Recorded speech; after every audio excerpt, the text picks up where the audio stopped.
Hello friends, कैसे हैं आप सभी। आई एम एडवोकेट कीर्ति शर्मा और आज क्रिमिनोलॉजी एंड पेनोलॉजी का एक और टॉपिक थ्योरीज ऑफ पनिशमेंट लेकर आपके सामने आया हूं। तो हमारी जो थ्योरीज ऑफ पनिशमेंट हैं वो 5 तरह की हैं, वो हम पढ़ेंगे आज।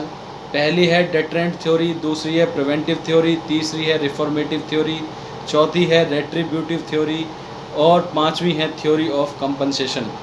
तो हम एक एक करके सारी थ्योरीज़ को पढ़ेंगे। तो हमारी पहली थ्योरी आती है डेटरेंट थ्योरी। डेटरेंट थ्योरी क्या होती है? The term deterrent means to abstain from doing any act. Deter means, ये डेटर का मीन्स है। डेटर का मतलब क्या है? किसी भी काम को करने से रोकना, इसको हम क्या कहते हैं? Deter. The main purpose of this theory is to deter और prevent the criminal from doing the crime और repeating the same crime in future. इस थ्योरी का मेन पर्पस क्या है?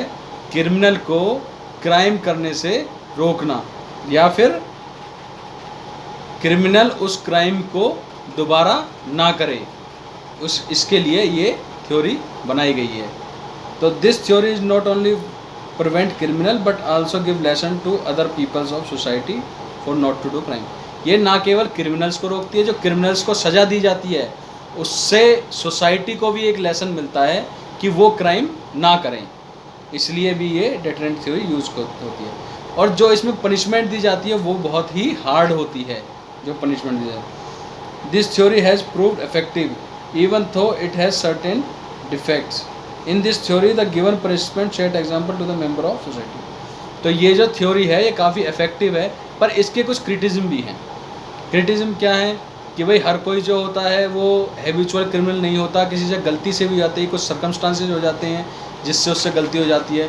तो उसके लिए हम उसको इतनी हार्ड पनिशमेंट दे दें तो वो भी सोसाइटी के लिए ठीक नहीं है, तो इसलिए ये ज़्यादा इफेक्टिव नहीं है। पर जो हैबिचुअल क्रिमिनल्स हैं उनके लिए डेटरेंट थ्योरी बहुत अच्छी है। तो ये हमारा था डेटरेंट थ्योरी। दूसरा आता है हमारा प्रिवेंटिव थ्योरी। तो प्रिवेंटिव थ्योरी क्या होता है? The main aim of this theory is to prevent the crime. As per this theory keep the offender away from the society. मतलब जो ये थ्योरी है इसमें क्या है, जो ऑफेंडर होगा उसको सोसाइटी से ही दूर कर देंगे। जैसे कि किसी को लाइफ इम्प्रिजमेंट की सज़ा दे दी, वो आजीवन कारावास हो गया। किसी को डेथ पनिशमेंट दे दी, या कोई जॉब करता है वहाँ पे क्राइम कर रहा है तो उसको जॉब से रिमूव कर दिया। कोई ड्राइवर है उसने कार से एक्सीडेंट कर दिया तो उसका लाइसेंस रद्द कर दिया। तो ये सब चीज़ें क्या होती हैं कि जो क्राइम हमने करा है उससे ही उसे दूर, सोसाइटी से दूर कर दिया। जो क्रिमिनल है उसको सोसाइटी से दूर कर दिया, तो वो क्राइम कैसे करेगा? तो ये क्या है? Preventive theory. तो जैसे कि एक एग्जांपल है कि राम है, वो जॉब करता है कहीं और वो वहाँ पे क्राइम कर रहा है, तो उसने वहाँ पे क्राइम करा तो कोर्ट ने ऑर्डर कर दिया कि उस जॉब से उसको रिमूव कर दिया जाए। अब उस जॉब से वहाँ से उसको रिमूव कर दिया तो वो वहाँ पे क्राइम कैसे करेगा? तो ये क्या हो गया? Preventive theory. तो so main aim is to remove offender from society so that he can not do crime again. उसको सोसाइटी से ही दूर कर दो, जो वो दोबारा क्राइम ना कर सके। तो पर इसका मेन क्रिटिज़म भी है। इसके कुछ क्रिटिज़म क्या है कि ये कॉन्स्टिट्यूशन के अगेंस्ट है। जैसे हमारे फंडामेंटल राइट्स, किसी लोगों को फंडामेंटल राइट है और उसको वही ज़िंदगी आजीवन कारावास दे दिया। अब उसके जो राइट टू लिबर्टी है, फंडामेंटल राइट्स हैं, वो वायलेट हुए। तो एक बेल का भी राइट होता है किसी भी क्रिमिनल का, तो वो सब वायलेट हो गए। तो ये इसलिए इसका क्रिटिज़म है। तीसरा है हमारा reformative theory. Reformative this theory is the most human of all the theories. The main aim of this theory to reform the legal offender by individual prevent. इसमें क्या है? रिफॉर्मेटिव मतलब रिफॉर्म, रिफ्रेश करना। मतलब किसी भी क्रिमिनल को कोई क्राइम करता है उसको एजुकेशन देकर, उसको ट्रीटमेंट देकर और उसका माइंड वॉश करना और उसको एक गुड पीपल में रिफॉर्म कर देना, बदल देना। जैसे कि कोई बीमारी होती है उसको डायग्नोस करके हम ठीक कर देते हैं, तो ऐसे ही क्रिमिनल्स जो होते हैं उसका माइंड वॉश करके, उसको एजुकेट करके और उसको हम रिफॉर्म कर देते हैं। Under this theory it is believed that if criminal are trained and educated they can be transformed into good people.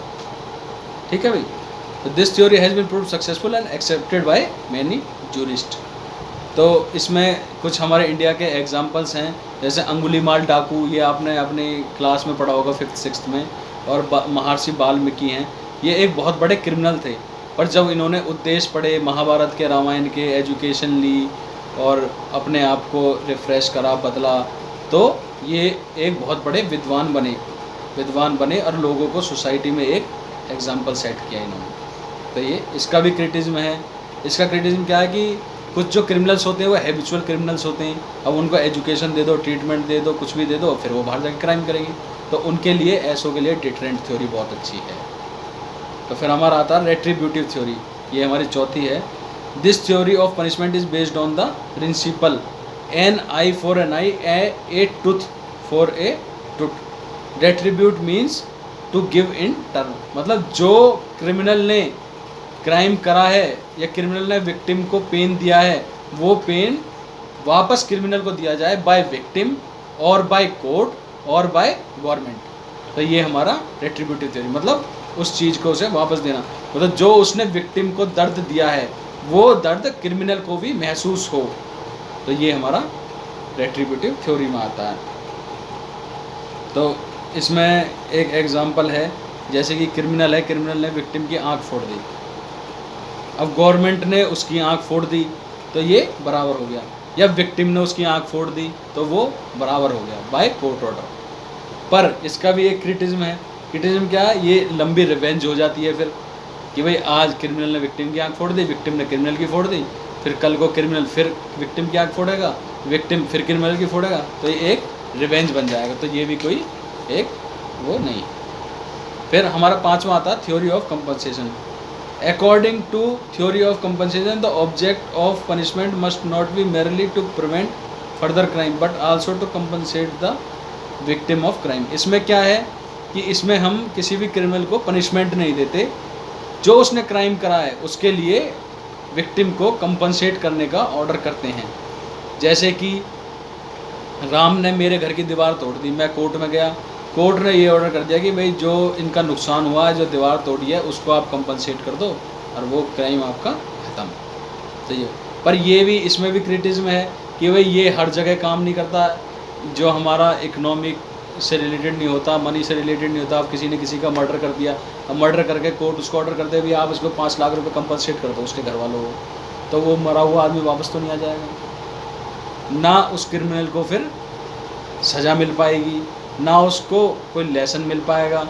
तो उसके लिए उसको क्या करेंगे कि उसको हमें सज़ा देनी ज़रूरी है भाई, नहीं तो वो आज उसने एक आदमी को मारा, कंपनसेट कर दिया, फिर वो तो 4 साल बाद फिर उसके पास पैसा होगा, फिर वो आदमी को मार देगा, फिर कंपनसेट कर देगा। तो ये भी एक इलाज इसका नहीं है, पर कहीं कहीं ये भी यूज़ होता है। तो इस तरीके से हमने 5 थ्योरीज़ को पढ़ा, और जो हमारा इंडिया है, इंडिया में हमारे 5 तरह की थ्योरीज़ यूज़ होती हैं एज़ पर द क्राइम के नेचर और फीलिंग को देखते हुए।